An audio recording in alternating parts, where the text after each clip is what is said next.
Hi, I'm Jesse Hirsh, and welcome to the Future Herd. On today's episode, I'm joined by Tyler McCann, Managing Director of the Canadian Agri-Food Policy Institute, CAPI. And this conversation lands at a charged moment. Global trade rules are shifting, alliances feel less stable, food is no longer just food, it's leverage, it's security, it's diplomacy, it's risk. The ground under Canadian agriculture isn't just moving economically, it's moving geopolitically. So the question isn't simply how we grow more or export more. The question is, do we understand the world we're stepping into? Tyler brings a rare vantage point to that question. He's worked inside federal decision-making. He now convenes policy dialogues across the sector. And he speaks with the kind of clarity that comes from knowing how power actually operates, where ambition collides with bureaucracy, where ideas stall, and where they unexpectedly take root. In this conversation, we wrestle with what it really means to think about the future right now. Not as a slogan, as a discipline. How do you choose what matters when the list of urgent issues keeps expanding? How do you create focus in a sector that's perpetually reacting? And how do you push for policy imagination in a culture that often rewards caution? We talk about coalition building, about the temptation to stay comfortable, about whether Canada is seizing this trade moment or sleepwalking through it. And beneath it all is a deeper tension. Whether agri-food sees itself as a strategic sector in a volatile world or just another industry negotiating the next incremental change. If food is power, and indeed, my friends, it is, then policy is the architecture of that power. And the architecture we build now will shape far more than just margins. Here's my conversation with Tyler McCann. Hello, Tyler. Welcome to the herd. It is great to be with you, Jesse. Now, you're actually the first guest we're having here in the podcast who's kind of out of our pilot phase, in that all the episodes we put together so far were kind of still before we really got our legs and got moving. So I'm really excited today both to talk to you about the role that you have taken on within the sector, the value you see in policy and policy engagement, but in particular, I like starting with the first question of, what does the future mean to you, right? Do you think about the future when I say, hey, what's the future? What comes to mind? What comes to mind, Jesse, is that the future is different and that we're not ready for it. And a big part of what I think about every day is that I think Canadian agriculture and foods had a really good run. We've had, especially the last 20 years, but arguably the last 120 years, have been really positive. The foundations, the fundamentals have been really strong. And by and large, everyone that is kind of around the system has been able to benefit from that. Farmers, consumers, processors, exporters, well, we've had a pretty good go. But so many of the fundamentals that have been so critical to the success of the sector are a lot shakier than they used to be. And so I think it's important to kind of understand that, to think about that, and to think about how we should be changing today for the future that's coming tomorrow. Right on. And, I'm being a bit coy with the concept of leader in the sense that anyone who comes onto the podcast is in my definition of leader. But you just expressed an interesting application of leadership right there, in which not only did you acknowledge the uncertainty that we're facing in the future, but quite frankly, I think you expressed a kind of courage that we need to be addressing it. And I want to unpack that over the course of our conversation. But I have another kind of foundational question I want to throw at you, which is, what drew you to the policy world? And while that may seem kind of self-evident to you, when I encounter a lot of farmers, a lot of food people, a lot of agricultural people, I feel they neglect policy. I see they sort of see it as something for experts and not for them. And part of what I want to do today is kind of infect people with the joy of policy and recognize that it's actually a really fun space to be playing in. So what's your origin story? What's your lore? How did the world of policy attract not only your attention, but I think also your passion? Yeah, I'm not sure that there's a great, compelling origin story, but I started off working as a political staffer. That was my first. Actually, maybe let me take a couple steps back, because I think there's some context that matters. Kind of grew up on a beef farm in Western Quebec. My wife and I, have farm 10 minutes from where I grew up. I did my diploma in agriculture and farm management and technology at McDonald College. Was going to be an ag banker. That seemed to be the career. Didn't necessarily want to be a farmer. Wanted to be around the sector. Wanted to do those things. So the plan was basically do my diploma. Had a great time at McDonald College doing that. Then started a degree in ag economics. And about halfway through my first semester, and I went, this is not for me. I was not doing well in my science classes and my math class, my statistics class, and I was taking a global food politics class, and I went, man, this politics stuff is a lot more interesting than all of this stuff. So I applied to do a political science degree, and I applied to do it at the University of Ottawa, and it was at the time, so that was in the fall of 2005, there was an election. The Conservative government was elected. I was interested in conservative politics. My local member of parliament was elected, became the transport minister. So the summer of 2006, I was hired as a summer student in the transport minister's office. So that was my kind of exposure to life in government for the first time. So I did that for the summer. I worked part-time then in the next kind of school year, and then went back to working as the following summer. Sorry, that was 2006 to 2007. Summer, I worked again as a student in the transport minister's office. That fall, that August, there was a cabinet shuffle. Jerry Ritz was appointed agriculture minister. He needed staff. I said to somebody in the office, do you know if they're looking for somebody? I would love to go do that.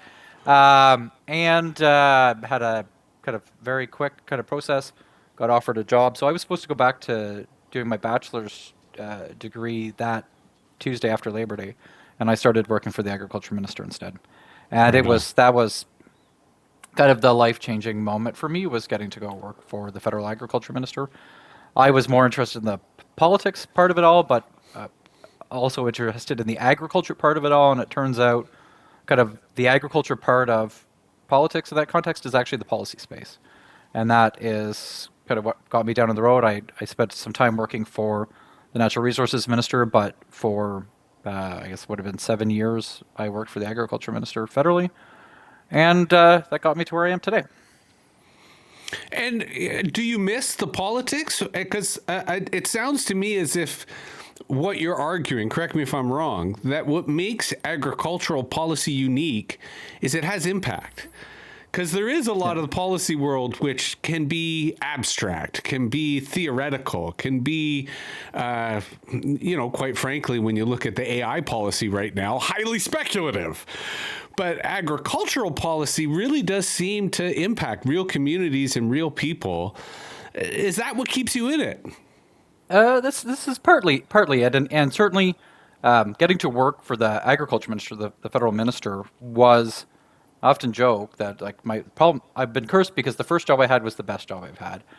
It was a chance to really have impact, and that ability to have impact and influence decisions and outcomes has been really important for me ever since. But I think that there's this space where policy is often a dirty word. I was at earlier this week the Canadian Federation of Agriculture annual meeting, and somebody made a comment at one point that they said that they wanted less government intervention in the sector. And I think that that's probably something a lot of people that would listen would go, yeah, that makes sense. We want less government intervention in the sector. But the problem is that actually, I don't think that that's true, because what you want is more government investment in the sector. What you want is more government, the federal government's closed science sites. I bet people would like those science sites back open again.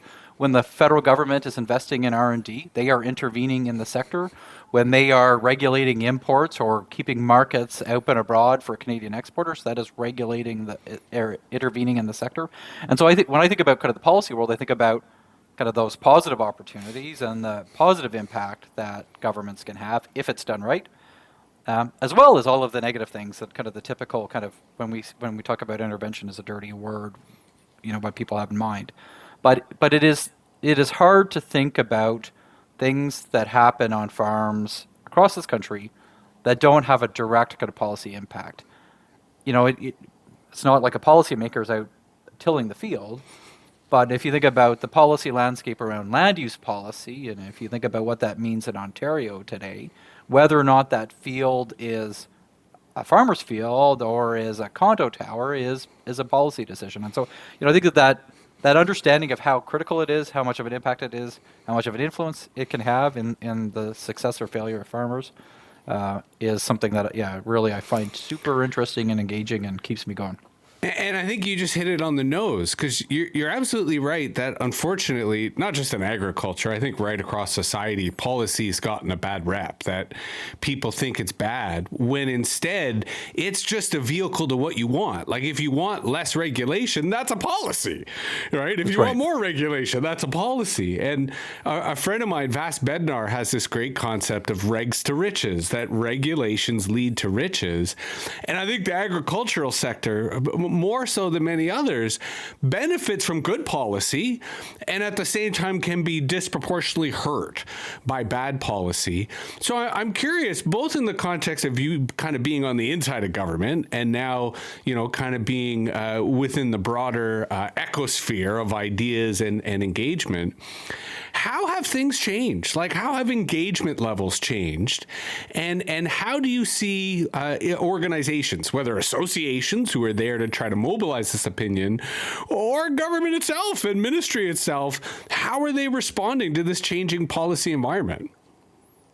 It is far more complex than it used to be. And so if you look at, I'm not going to have the stats right, but when somebody lobbies the federal government, they have to record it in the lobby registry. And you have to kind of indicate what it's for. And if you go back to my time as a political staffer and the number of people that were registering that they were lobbying on agriculture issues, that they were communicating with the government about agriculture issues, to kind of where it was 10 years later, there was about a threefold increase in the number of people that were registering communications on agriculture issues. That's not because there are 3 times more farmers that are talking to governments. It's because there are many different voices that are engaging on these issues, right? And the pressures the governments face are very different. And yes, on one hand, we've got this reality of declining farm demographics, especially when you look at the population growth that we've seen. Like the Canadian farm population is quite tiny. So on one hand, we see that, but there are far more people that are far more interested and far more engaged on food issues. And the pressures on governments to respond to agriculture and food issues today is very different than it was up in advance of 2015, whenever I was in government. And I think that there's a structural change in that that the sector hasn't gotten used to. There was a time when farm groups in this country had an issue, they could fly to Ottawa, talk to the agriculture minister, talk to the senior leaders in the ag department, say, here's what my problem is, and the ag minister and the department would go away and they'd fix the problem. It doesn't work that way anymore, because there's a lot of people with a lot of different perspectives on what the problems really are, what the solutions are, and what the role of government is in fixing them. And not only that, I think the reality is there's a lot of really good, smart people inside government, but their ability to understand a complex sector, a difficult dynamic sector like agriculture and food, their ability to understand that and develop solutions isn't the same as it used to be. So not only do you kind of face this kind of broader conglomeration of voices that are talking about agriculture issues, you also need to come to the table with better solutions than what we've had to in the past, because the ability of government to kind of come up with the solutions themselves isn't the same as it used to be. Well, and to what extent is speed or responsiveness as an application of speed part of that issue? Because, I mean, certainly for me growing up, the idea that government's moving fast was an oxymoron unto itself. And yet now, whether it's, policy issues around CFIA traceability or, consultations around high-speed rail, it seems like the public really moves fast around the conversations they have. And that puts a lot of pressure on not just government, but policy organizations to keep up. Do you see that tension there? Yeah, so I think it depends on the issue, and some issues move fast, and some issues move very slow. And I think what we've seen a bit is kind of the difference between those two speeds is greater than it used to be. I think the fast issues are faster now than they were before, and I think the slow issues are slower than they were before. So if you're a priority issue, if you're dealing with something that is all of a sudden landed on the front page of the Globe and Mail, as a priority of the Prime Minister or of the Minister, you will get attention and your issue will move quickly. But if it's not going to move at all.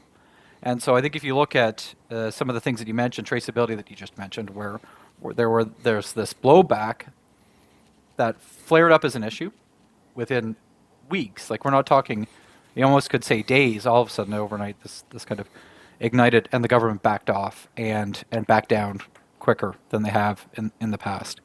And so I think you see, on one hand, you see that happening. On the other hand, you've got the Prime Minister several weeks ago in his food affordability announcement referenced that they're going to develop a national food security strategy. And what we hear is that they're moving very quickly on that. And that's not something that's going to take years to pull together, as was the case when the federal government tried to develop a sustainable agriculture strategy. That is something that the Prime Minister made the commitment, and they're going to act and deliver on it soon. And so that will happen faster. And so again, I think it depends, and unfortunately, for more often than we would like, many agriculture issues and many food issues fell into that second group, that things have moved slower than they have in the past.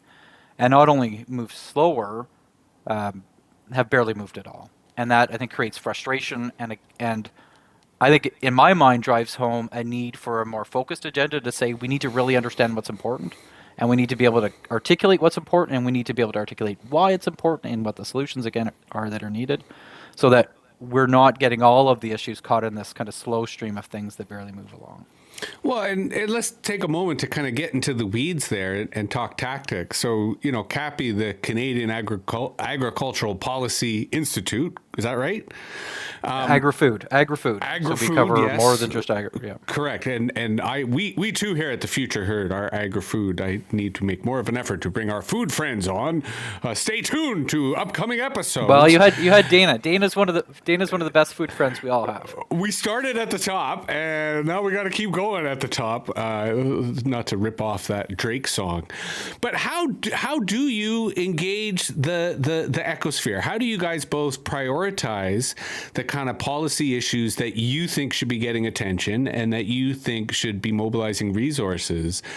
And how do you mobilize to kind of make that happen? Partly because policy does take a village, agricultural policy even more so. And you're right, we're in a world, especially now with the United States doing what it does, where every day there could be a new distraction that absorbs everyone's attention. How do you navigate that kind of policy environment, that kind of attention environment? And it's interesting because we are a small team of people working in a small ag policy think tank. We are not, we understand that we are a pretty niche thing, a pretty unique thing in the sector. And as much as you talked earlier about kind of people aren't interested in policy, one of the challenges that we have in the sector, in the country, is that there are a lot of different groups doing a lot of different things in the policy landscape. And so there are some core tenets that are really important and are part of a transformation that we've gone through as an organization, where we want to be relevant and impactful. That's something that we think about a lot in what we can do. But we want to make sure that we're filling gaps and adding value. So we try and not talk about the things that everybody's talking about. Or if we are talking about them, we try and do that in a way that is different and distinct and adds value to the existing conversation. And part of that involves respecting the positions and kind of roles that other producer groups and other advocacy organizations play. But we see an opportunity often to be a bit different.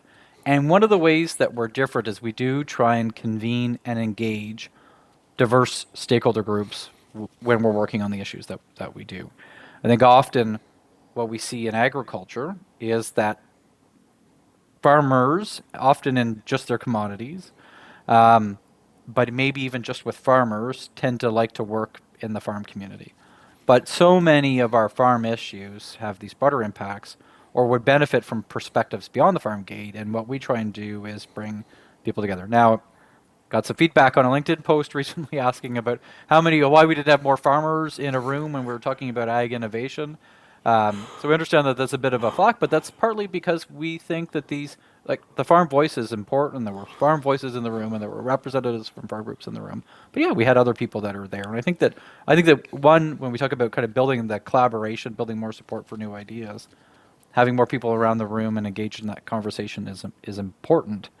But you go back to all of those other voices that are lobbying. The more people that we can get on the same page and buy into kind of what matters for the sector, the better. Now, interestingly enough, you're kind of on some levels evoking the metaphor we've used here, which is the herd, right? That there's a group of people who are all doing interesting things, and you guys are acting as the kind of collie or herding instrument to both see the opportunities, but also to try to bring people together. Because you did say something earlier that I want to dig deeper on, because I do hear in both the leadership part of the sector, but also the policy side of the sector, not so much a desire for unity, but a desire for synchronicity, a desire for people kind of to work together so that when the priority comes, there's a kind of a focus on resources, a focus on attention. I haven't seen that desire as strong in other sectors. Other sectors do tend to have more kind of factions or competing interests. But it still doesn't seem like an easy thing to pull off. Like, how does that happen? And what role do you see a group like yours, a nimble group like yours, able to play, given that a lot of the larger associations, the larger organizations, they move slow and they react slow and they deliberate slowly? Well, and so I will challenge a bit of the premise that the sector actually speaks with one voice. I hear a lot of people say the sector needs to speak with one voice, but man, I'm not sure often the sector is as good actually delivering on what it says it needs to do. And I think that the other challenge with that, Jesse, often gets to be, in order to get on the same page, in order to get that synchronicity that you talked about, we end up in this lowest common denominator where what that one voice is expected to say is this kind of bare minimum, low ambitious, kind of support the status quo mantra that everybody can agree to, because we haven't been able to figure out how do you reconcile often what are legitimate differences and what different parts of the sector want, different regions of the country want, different farm sizes or farm types want. And so in order to kind of deal with that, we end up with this space where we kind of, when we do see people making that effort, speaking with that one voice, it ends up so watered down that I really questioned kind of the full value of it.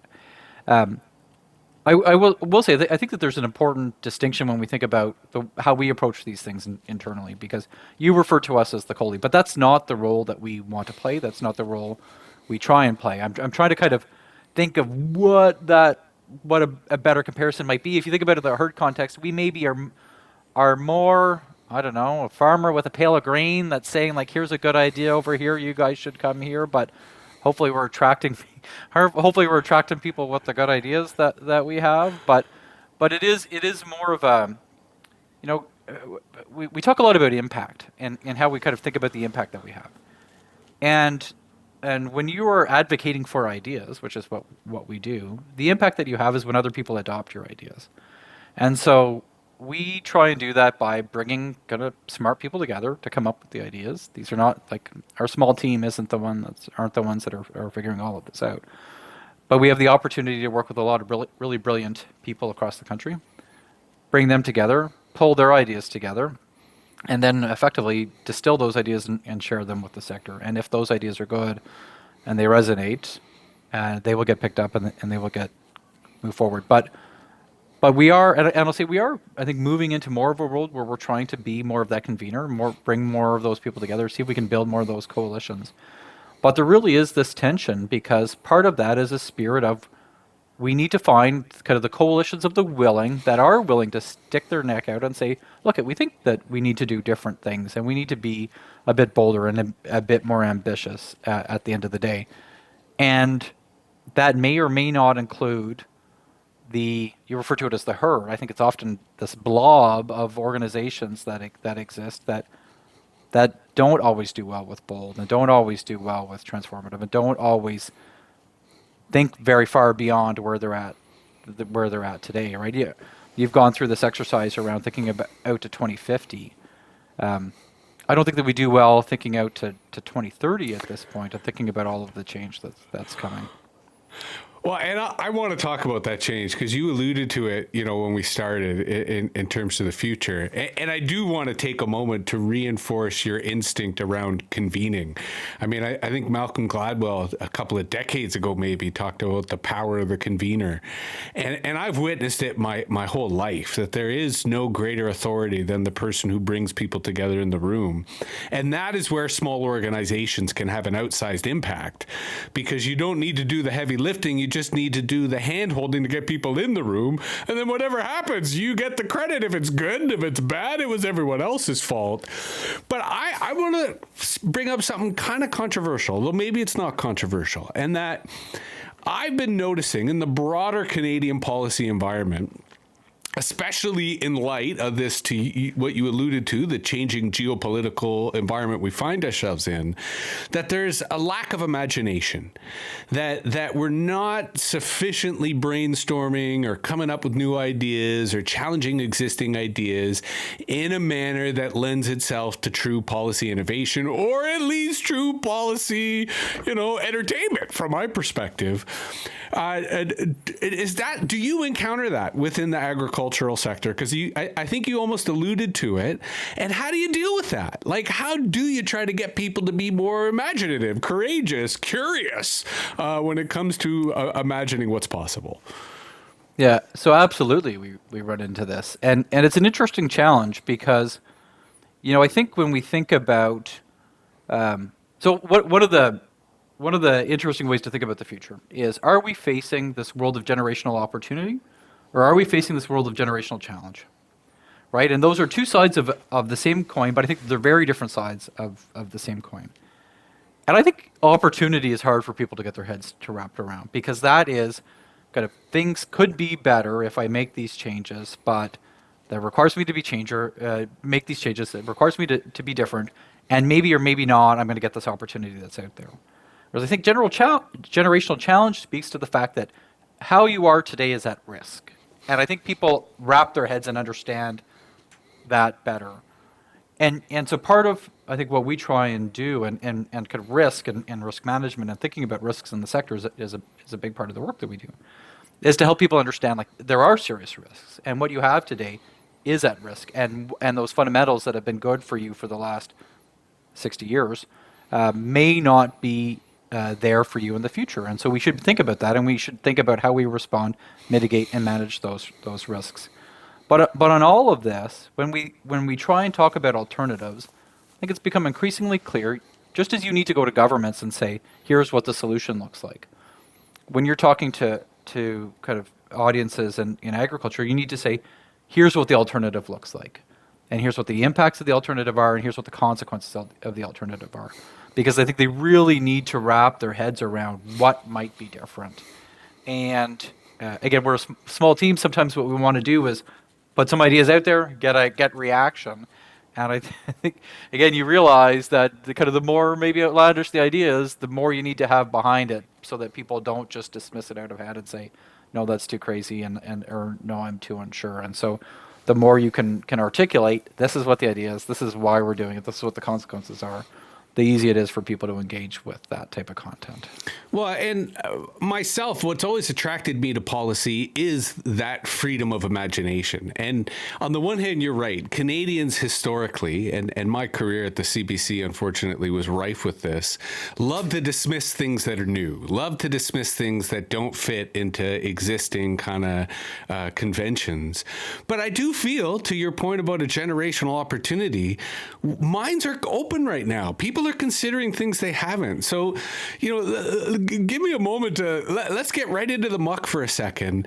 If you found yourself by accident on the same elevator with the Prime Minister, if there was one issue that you wanted people to focus on that they're not, one thing that we should be entertaining or debating, whether policy or not, what would that be? Like, what would you instinctively pull out of your pocket of, here's, to use the social media cliche, here's what people are not talking about that we need to talk about?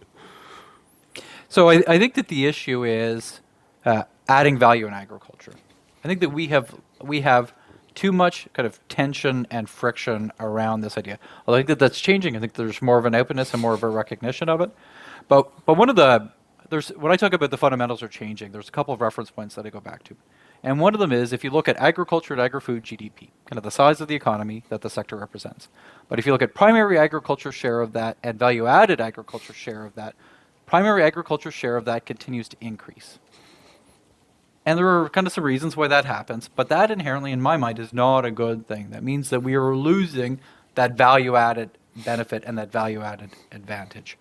If you look at today in this trade moment that we're in, right, we're in this space where, as much as we like to think that we don't have to worry about Trump tariffs because Canadian farmland can't get moved south, there are thousands of food manufacturing jobs in this country that exist to service the U.S. marketplace that could get moved south. Those are exactly the type of manufacturing jobs that Donald Trump wants to repatriate. And so how do we think through that? And if you look at what actually has been kind of 10 pretty good years of investment in food manufacturing in Canada that has largely been driven by market access to the United States. If you want to build a plant that's competitive, that's a scale, you need a plant that serves not just the Canadian market, but serves the U.S. market too. If we lose that market access advantage that we have today, we maybe don't lose those plants because there's a lot of new plants that are in the country, but we may lose any investment in future plants and we may see the erosion of those plants. And so I think for a lot of reasons, we're missing out on how do we think about adding value to Canadian agriculture today. And the obvious question follow-up to that is like, what's the missing piece? What's the kind of subset of that we should be focusing on? Is it a capital issue? Is it a knowledge issue? Is it an infrastructure issue? And just to verify that we're talking about that, I'm thinking about what you're talking about. My gut response to that is to see more kind of on premises, on farm processing, right? The way that a lot of people now are taking the commodities they're producing and turning it into products. Let alone direct to marketplace or direct to other producers. How do we shift that focus? Because part of it, I agree, is policy, but I sense part of it may be psychology as well, of people understanding kind of what is available to them in terms of their operations and in terms of the entrepreneurial mindset. I think, Jesse, so many of the issues in agriculture and food become cultural issues that we need to change the way we think, that there's this, again, you refer to it as psychology, but I think that there's a cultural issue. And I think, my old boss that I worked for, the agriculture minister, talked about farmers first all of the time. We need to put farmers first. And I think it creates a dynamic that reflects the mindset that we've had, where the agriculture and agri-food department is really the farmer department. We need a cultural change to realize that actually what may be in farmers' best interest in this country is more focus on processing and value added. Mm-hmm. And that may mean kind of the farmer priority doesn't get as funded as much as it used to because the kind of scarce resources are going into supporting value added. But I think there's two important things I want to add on to that. One is I think we need to think about value added as more than just food processing. It is more than just food manufacturing. It is kind of this range of things from sustainability certification, where there's a premium available for a product that we can go out and capture, where we can add value to the commodity, the supply chain that way. And I think there's this big space around innovation. How do we think about how do we do things different? And again, that is a kind of innovation that can add value to the sector by driving down costs and making our farmers more competitive to developing new products, new markets. So I think that there's a different mindset than we think about value added. Yes, food processing is a huge part of that. I think the other piece that you talked about, Jesse, is one of the challenges that we have, though, is that may mean some more on-farm processing, but if we actually want to have scale and impact, that means big facilities. Mm-hmm. And it is this tension that we have in the sector where how do you manage the difference between the big and the small? Now, we often hear the talk about this, and I think Dana's numbers reflect this, right? The vast majority, whatever, 90% of food businesses are SMEs in this country.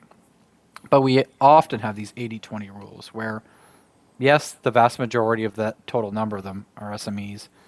The big kind of things that actually change GDP numbers that get noticed are big facilities. And so how do you find that right balance? And how do you understand that across all of these things, one of agriculture's strengths is diversity, that we have the big and the small. But one of agriculture's weaknesses is also the diversity, that we have the big and the small, and kind of thinking through kind of one set of solutions that work for everybody, whether or not it's a small farmer trying to do on-farm value added, or Mars and a big plant and the GTA doing the work that they're doing, or a farmer farming 100 acres in Western Quebec, or a farmer farming 6,000 acres in Saskatchewan. We struggle. I think that diversity is a challenge, and trying to find something that works for all of them is tough. But really, if we can think about how do we, no matter what we're doing, have this reflex around value-added entrepreneurship, like you talked about, I think it changes the outcomes for the sector. Yeah, and I want to dig deeper into the culture piece, but as an aside, and this is kind of outside of today's conversation, I think it would be an interesting case study to look at how Amazon handles distribution, say just exclusively here within Canada, and to think about how some of those lessons can be applied to the agri-food sector. Because on the one hand, it reinforces your point about the need for scale, of having very large centers that create the kind of optimization possible. But at the same time, Amazon has that grassroots capability to get anything I want to my door, even in the farm, the moment I want it. But again, I digress. I feel that when you... No, but so Jesse, ahead, please. Go ahead. There's something... You told me before we hit record that I could ask you a question. Here's my question digress, please. Is your experience that the sector likes to learn from the examples like Amazon? No, I asked that question about imagination due to my own personal agenda, that I do find I come from the internet world. I come from the startup world. I come from the world where throw everything against the wall, see what sticks, right? And your constant iteration and brainstorming. I meet many people in the agri-food sector who act that way, who live that way. To your point, we all love Dana McCauley. But I also do run into a lot of people who are still in a 19th century agrarian model of governance and of doing things. And that is an obstacle, I think, for the sector as a whole. I called it psychology, you called it culture. I think it's a combination of both. And I guess what I struggle with sometimes is that it's not like we're reinventing or we don't need to reinvent the wheel. That Amazon model, again, maybe it's not the best model, but it's a model out there, right? And so how do we understand what works or what doesn't? We spend a lot of time talking about innovation these days. I talk a lot about the Australian model. There's a different way of funding ag R&D in Australia that I think is very relevant. There's a lot of lessons that we can learn. That doesn't mean that we transplant the whole thing into here, but it means that why don't we look at it and take the best of what works there and implant it into Canada?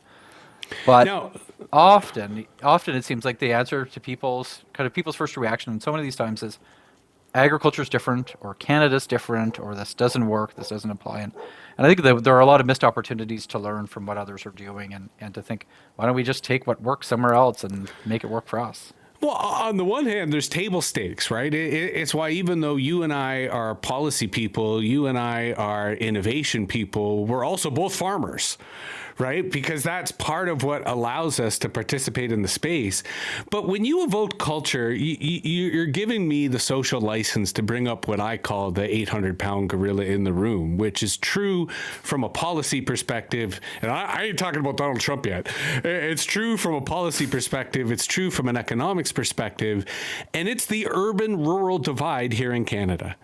And I underestimated the extent to which that difference it influences everything. But when I went from living in the city to living in the country, I was shocked at how completely ignorant my city friends are about rural life, and at the same time, how misperceived the city is. And it strikes me, given our first past the post politics, given the nature of how policy debates happen, this is the real problem that we have to deal with if, to your point, we're going to have a cooperation in which, on the one hand, we're thinking about how we're funding farmers, but on the other hand, we're allocating resources to processing, because that benefits everybody. That gets us railways, that gets us roads, that gets us the infrastructure we want. So I'm rambling, but I kind of feel that this urban-rural split is tied to what we're talking about in terms of the culture and psychology piece. Yeah, no, absolutely. And I've talked over the years about the 4 Ps that agriculture faces as a challenge. And one of those is the politics. And that is the space where we are in this world where there is this increasingly strong rural-urban divide, where urban communities are voting one way, urban issues get the attention, rural communities and ridings vote the other. And so we live in this space where it's really easy for the Conservative Party of Canada to take rural votes for granted. I'd like to ask where the ag platform was in the last federal election campaign from the Conservatives. As a former Conservative staffer that contributed to platforms, it pained me not to see one in what they put out. But on the flip side, I guess the Liberals had one, but it was very token. It was kind of like from the greatest hits. I don't sure that the Liberal ag platforms changed much in and many, to your point, years. I think the Liberals take urban voters for granted, right? I think in both cases, they're neglecting the constituencies that they should actually be properly serving, because instead the battle is for the swing votes. The battle is for the ex-urban, suburban edges that kind of fall in between these lines. And better policy is worse policy is the consequence. That and I think it is. I'm in a nonpartisan position now. I'm not involved in partisan politics, but I've increasingly said to people, I think one of our challenges is we need to get the Liberals more convinced that there are votes to be had on these issues, because we can talk about the great economic impact of the sector. We can talk about that in Ontario there are more manufacturing jobs in food than there is in automotives, but if there's not a political advantage, it's hard to get kind of attention and engagement on it. And so that I think is just this dynamic, and it's a challenge at the end of the day, and it really is, nothing we can kind of do about it, or I think that there are some things that we can do about it. First and foremost is probably how do we understand that many rural communities can benefit from Liberal policies when they're right? How do we get past kind of this rural-urban divide, this kind of piece that's there, and how do we think about it in a different context in ways that aren't the way that they used to be? Well, and I feel, one of the mandates of this podcast, but also one of the opportunities of the sector, is to be nonpartisan and non-ideological. Because earlier you lamented, I think legitimately so, that often getting everyone on the same page means you really dumb it down and you really leave out the meatier parts of a policy opportunity. I think that we are in a position to start coming together around both methods and priorities that allow us to achieve complexity and nuance and unity, precisely because we say we don't got to be partisan, we don't got to be ideological. There's enough commonality. And interestingly enough, I actually think the processing piece is part of that. I acknowledge that there are a lot of people threatened by it. There are a lot of people who feel that it could be a zero-sum situation. But I think once you really kind of crunch the numbers and understand the global dynamics, processing is the area that lifts all boats, right? The same way that I kind of feel that CFIN, Dana's organization, has a similar approach where they really want to raise all boats. And those are the policy approaches that I think it's a lot easier to get everyone on side about, which is why, again, I'm giving you guys I'm saying convening is definitely the path forward to this. But I'll be devil's advocate, especially since you are so brilliant and generous here with your time and attention. What is the obstacle to that happening? Right? If Jesse the newbie is saying, hey guys, if we focus on the priorities in the system and try to, limit the partisan bickering, we can accomplish something. Am I naive, or are there things here that I'm not seeing that would make this harder than what I'm imagining? I think this is very much my kind of strong personal observation that the challenge at the core of that is that farming is a tough, challenging business. And farmers often are being squeezed and under threat and are worried that if they give an inch, somebody else is going to take a mile. And, there's some really important context to some of those things that I say. So as farmers work hard and struggle, but the average farm family is worth a lot more and makes more than the average Canadian family. Right, so there's again, two sides to many of these coins, but all of that aside, the reality is, again, I think that there's this pressure, and when you're under the pressure all of the time, again, you may not be as willing to kind of embrace kind of a focus away from you and onto somebody else. We run into this a lot when we talk about risk management programming in Canada. We have effectively had the same framework for risk management programs, a little bit different. We've, more provincial companion programs.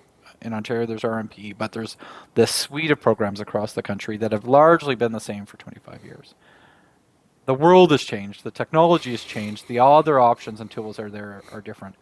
But farmers are really reluctant to talk about changing to risk management programs, because I think when they think about change to risk management programs, they think about fewer monies going to support their risk management needs. They think about they're going to lose. And that when you're worried about losing all of the time, your ability to embrace thinking differently really gets to be tough, and it really gets to be a challenge.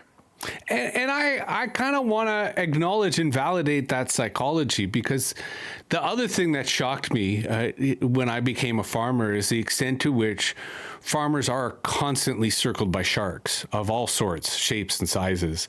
And, I once had a farmer frame it quite brilliantly, which is, we're the only people who buy retail and sell wholesale.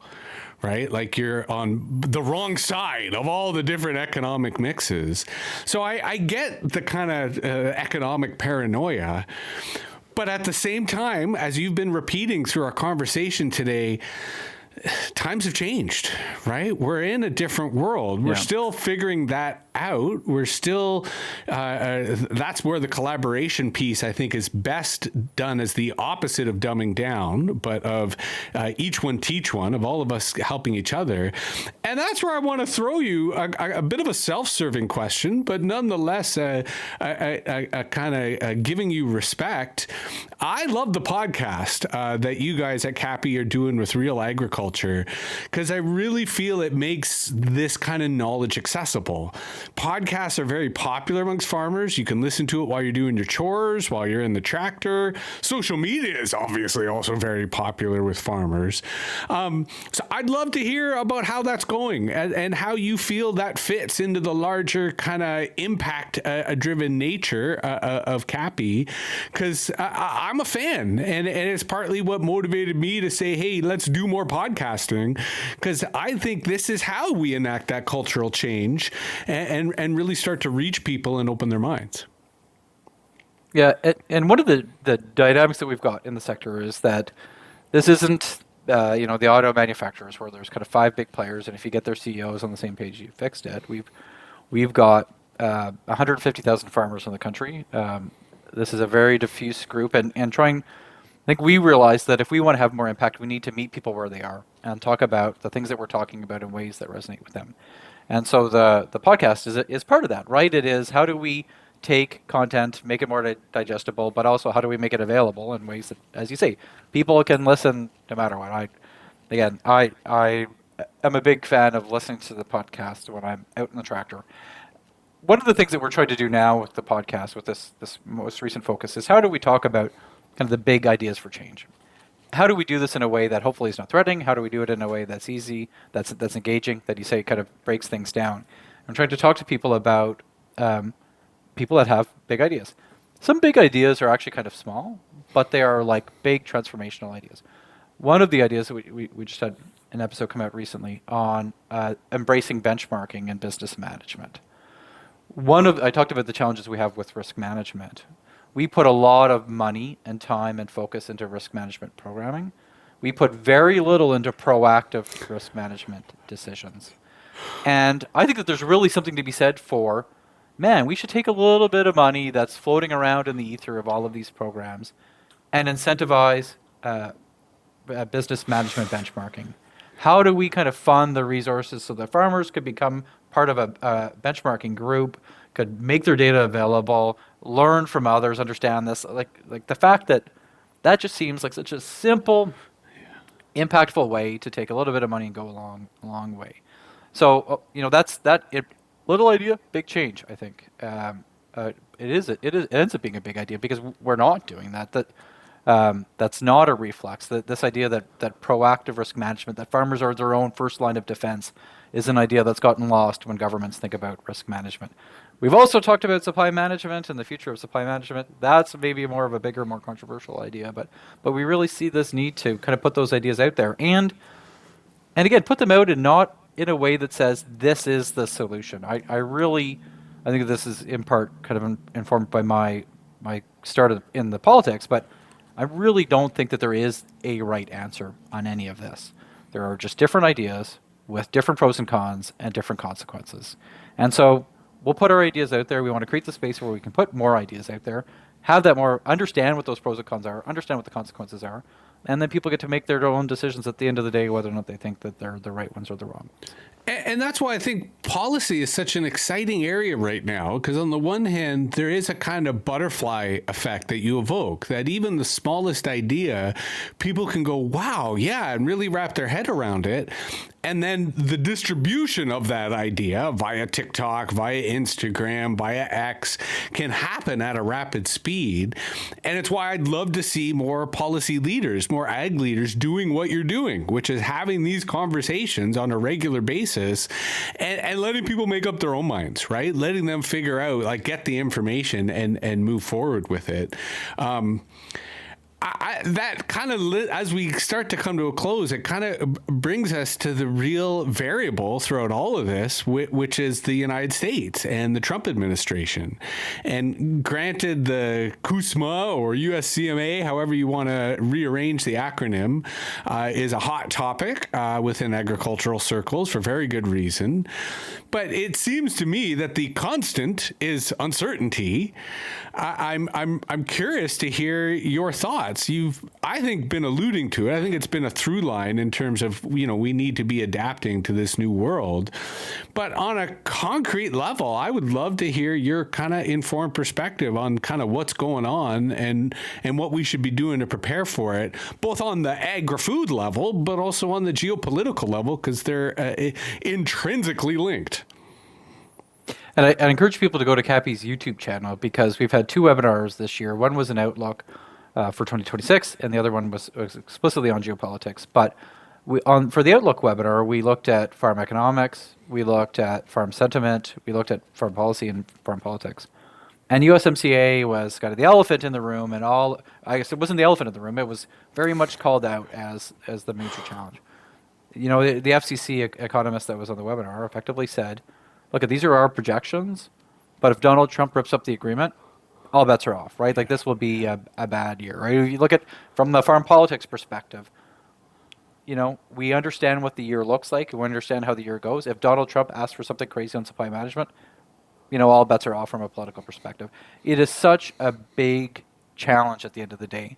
And it's interesting because I think we are starting to see a bit of a shape politically, nationally, around how Canada should approach the United States and the rest of the world. I think that that actually, at the end of the day, when it comes to the United States, the kind of perspective of the Prime Minister and the opposition leader are probably pretty similar in that we need to defend Canadian interests. And yes, we should get a deal at all costs. But I think both are pretty aware that, that idea of a tariff-free deal is probably not realistic at this point in time. And so I think when we think about what that means for agriculture and food and what that means for the broader relationship, a couple of things that I think are really important to understand. We can handle tariffs as long as we have a tariff advantage. And, so a 10% tariff is not ideal. I don't think that's in anybody's interest. That's not great. That's not predictable. But we do have an advantage compared to the rest of the world. And so understanding what that looks like and kind of the level of the tariff and the impact that's there. So that doesn't necessarily mean we need to light our hair on fire. But there are situations where we may need to light our hair on fire that may have really dire consequences. And as much as we like to talk about trade diversification, the reality is that is extremely hard in agriculture and food. Yeah. Right? This isn't just a question about bulk commodities, but on almost every product that we produce, the best and easiest market is going to be the United States. And it is hard to build the infrastructure needed to really diversify. And the sector today, or maybe not today, probably even today, is more concentrated in the United States market than it was 20 years ago. Yeah. The North American Free Trade Agreement kind of supercharged that integration. You talk about those investments that we've got in plants in Ontario.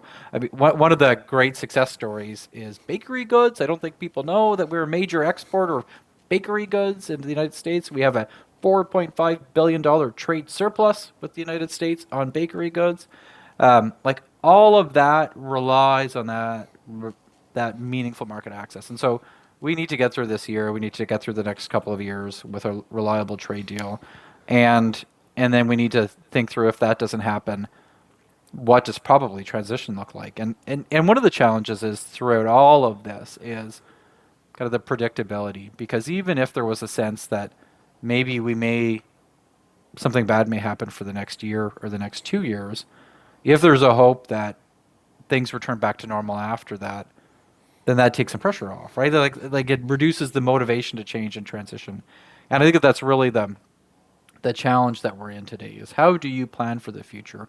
I talked about change, talked about the future, but how do you know what that future is going to look like when it hasn't arrived yet, when there are kind of big differences, and where there's kind of the length and the duration of that change is an unknown.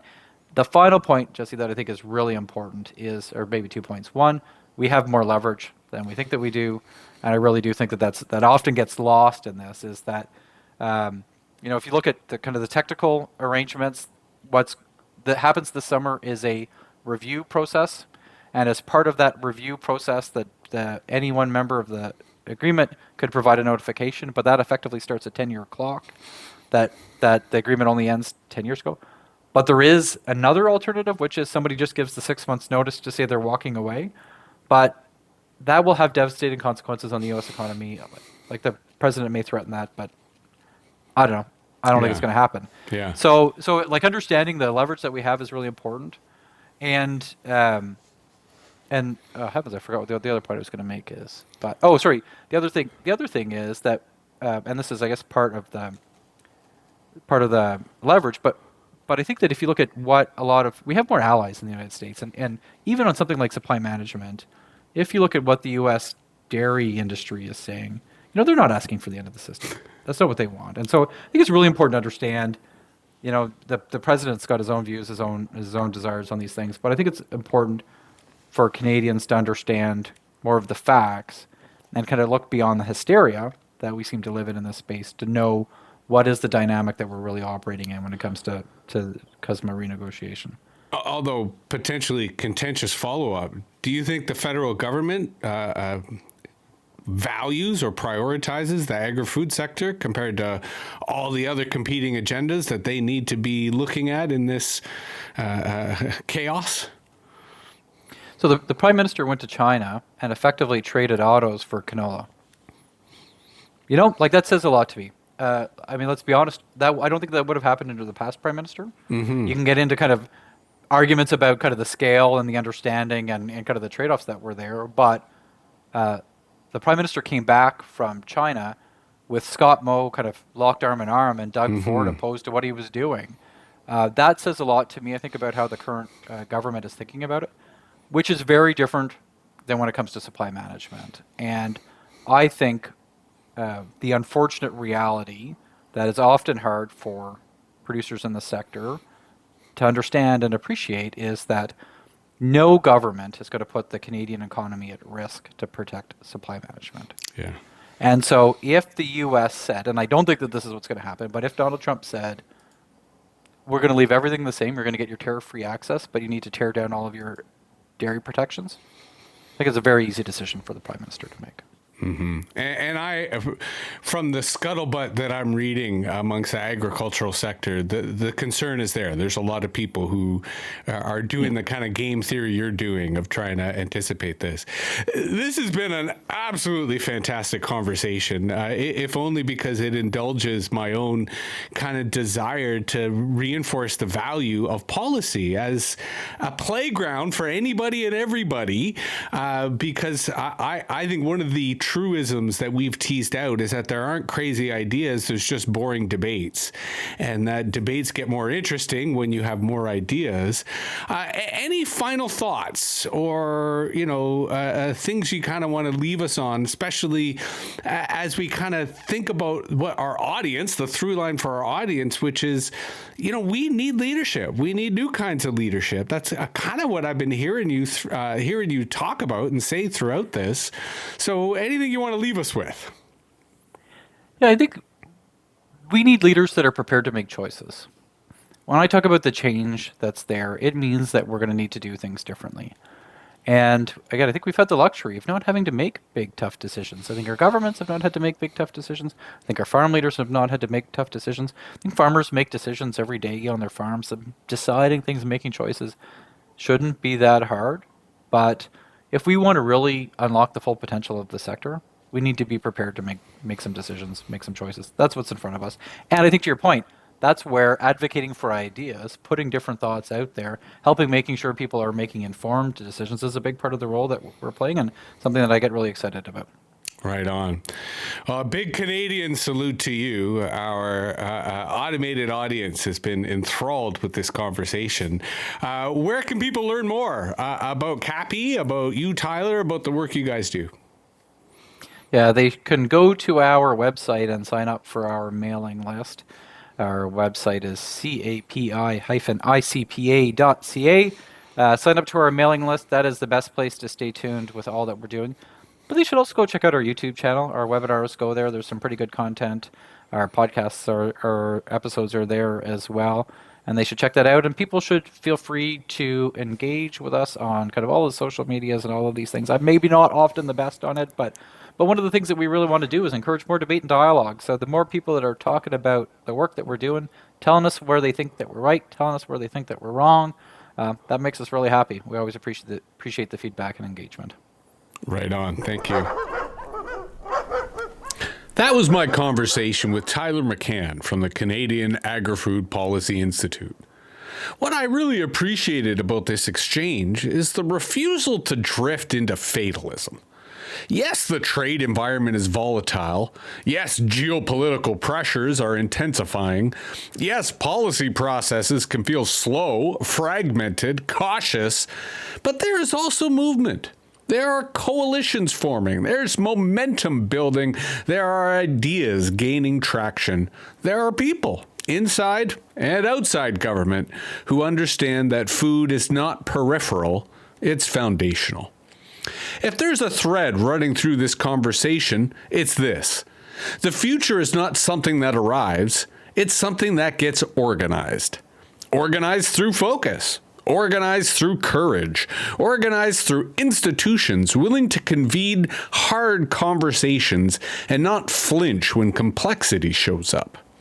The agri-food sector in Canada has more leverage than it sometimes realizes. The question is whether we use this geopolitical moment to think bigger, about value-added production, about resilience, about sovereignty, about the kind of leadership this era demands, or whether we settle for incremental adjustments while the world reorders itself around and maybe without us. Momentum is building, the stakes are rising, and the opportunity is real. If this conversation sparked something for you, hey, share it. Push it into your networks. Start a conversation in your own organization about what future you're actually building toward. This is the Future Herd, and we're just getting going.